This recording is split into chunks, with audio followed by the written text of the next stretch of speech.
नमस्कार, मैं वृंदा।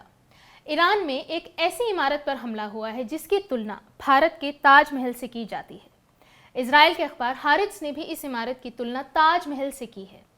गुलिस्तान पैलेस 16वीं सदी की ये इमारत ईरान की सभ्यता, उसकी संस्कृति और राजनीति का एक अहम पड़ाव है। संयुक्त राष्ट्र ने इसे दुनिया की धरोहरों की सूची में गिना है। आज संयुक्त राष्ट्र ने इस हमले की निंदा की है और जब इस खबर को मैं पढ़ रही थी तब संयुक्त राष्ट्र के मुख्यालय में टंगे इस कालीन की जानकारी मिली। इस कालीन को बनाने में 4 साल लगे थे। 1952 में इसे यूएन को ईरान के लोगों ने तोहफे में दिया था। इसकी एक सेंटीमीटर पर 90 से 100 गांठें बांधी गई हैं। इसी इमारत में ये कालीन भी टंगा हुआ है। 15 बाय 17 फीट का ये बड़ा सा कालीन जिसे रोजाना जाने कितने लोग देखकर गुजरते होंगे। कितने अफसोस की बात है कि जो देश कारपेट बनाने में सबसे माहिर है, आज उसी के शहरों पर कारपेट बॉम्बिंग हो रही है। इजराइल और अमेरिका की बमबारी में न जाने ऐसे कितने कालीन, उन कालीनों को बनाने में लगे कितने साल बर्बाद हो रहे होंगे। हम बात कर रहे हैं गुलिस्तान पैलेस की। ये वो महल है जहां 1926 में, आज से 100 साल पहले, ईरान के रजा शाह की ताजपोशी हुई थी। उस महल पर इजराइल ने बम गिराया है। क्या इस हमले के बारे में आपने इसी परिवार के रजा पहलवी का कोई भी बयान सुना? हर दिन वो अमेरिका में बैठकर अपने आप को ईरान की जनता का हमदर्द बताते हैं, उनका नेता बताते हैं, लेकिन ईरान के इतिहास और उसकी संस्कृति से जुड़ी इस इमारत पर हमले के बारे में चुप रह गए। गुलिस्तान पैलेस एक दिन में नहीं बना। राजवंश जैसे जैसे बड़ा होता गया, इसका ढांचा भी बनता गया और उसी के साथ साथ ये महल भी अपना आकार लेता रहा। गुलिस्तान पैलेस 8 शाही इमारतों का एक कलेक्शन है। इसके परिसर में तालाब हैं, फूलों की क्यारियां हैं, बाग हैं, गुलाबों के बाग हैं। तभी इसका नाम गुलिस्तान पैलेस है। फारसी में इसे काखे गुलिस्तान कहते हैं। गुलिस्तान मतलब फूलों का बाग। पैलेस के अलग अलग हिस्सों के अलग अलग नाम हैं। शम्स उल इमारा, आईने कारी। पैलेस के इस हिस्से में चारों तरफ आईना ही दिखाई देगा। छत से लेकर दीवारें पूरी शीशे से ढकी हुई हैं। ज़्यादातर जो कंस्ट्रक्शन है वो 1874 से 1877 के बीच में हुआ। ये हॉल कभी ईरान की कूटनीति का केंद्र होता था। विदेशों से आने वाले मेहमानों के साथ यहीं पर बातचीत होती थी।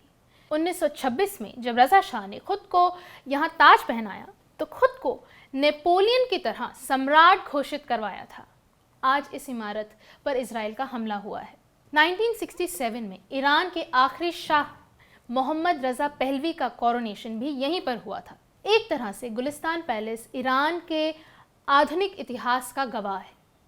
यूनेस्को ने 2013 में इसे विश्व धरोहर की सूची में शामिल किया था। इस खूबसूरत इमारत पर बम कौन गिरा सकता है? जो स्कूल और अस्पतालों पर बम गिरा सकता है, उस इजराइल से क्या उम्मीद की जा सकती है कि वो बम गिराते समय इमारतों के इतिहास की परवाह करेगा? जियोपॉलिटिक्स पर इतना जोर है कि मीडिया में गुलिस्तान पैलेस का कवरेज भी उसी तरह से गायब हो गया जैसे मिनाब के स्कूल पर बम गिरने के बाद पूरी तरह से खामोशी छा गई। 2 मार्च को आर्क स्क्वायर के पास हमला हुआ। गुलिस्तान पैलेस ठीक इसके पास में है। इस इमारत का नुकसान देखा नहीं जाता। इसकी खिड़कियां टूट गई हैं, लकड़ी का काम बिखर गया है, शीशे फर्श पर बिखरे हुए हैं, मेहराब गिर गए हैं। न्यू अरब के अनुसार गुलिस्तान पैलेस की कलाकृतियों को अब सुरक्षित करने का काम शुरू हो गया है।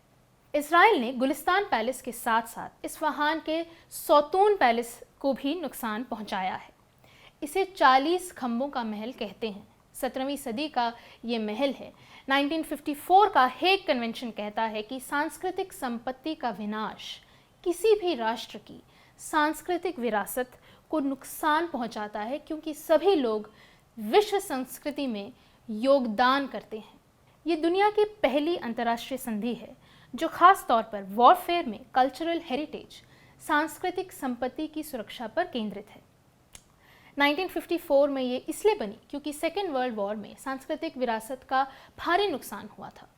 करीब 140 देशों ने इस संधि की पुष्टि की है, लेकिन आज ईरान की इमारतों पर बम गिराए जा रहे हैं।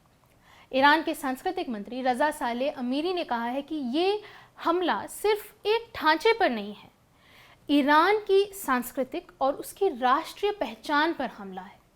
उन्होंने कहा है कि ये अंतर्राष्ट्रीय कानून का एक गंभीर उल्लंघन है और इसकी रिपोर्ट यूनेस्को को भेजी जाएगी। ईरान के विदेश मंत्री सैयद अब्बास अराक्ची ने कहा है कि इजराइल 14वीं सदी की इमारतों पर हमला कर रहा है। कई यूनेस्को वर्ल्ड हेरिटेज साइट्स पर भी हमला हुआ है। जाहिर है ऐसा रिजीम जो 100 साल भी नहीं बचेगा, उसे ऐसे देश से नफरत है जिसका इतिहास इतना पुराना है। उन्होंने सवाल किया है कि यूनेस्को चुप क्यों है, वो कहाँ है, उसकी चुप्पी बर्दाश्त के काबिल नहीं है। बाद में यूनेस्को ने हमले की निंदा की तो अराक्ची ने उसका स्वागत भी किया, लेकिन दुनिया की सारी संस्थाओं और एजेंसीज के सामने दो देश मिलकर नागरिकों पर, बच्चों पर, बीमारों पर बम गिरा रहे हैं।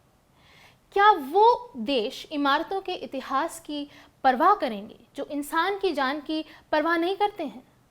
हर युद्ध यही दिखाता है कि जो सरकारें जनता के विकास के वादे पर जीत कर आती हैं, वो जनता को बर्बाद करने के वक्त किसी की नहीं सुनती, जनता की भी नहीं।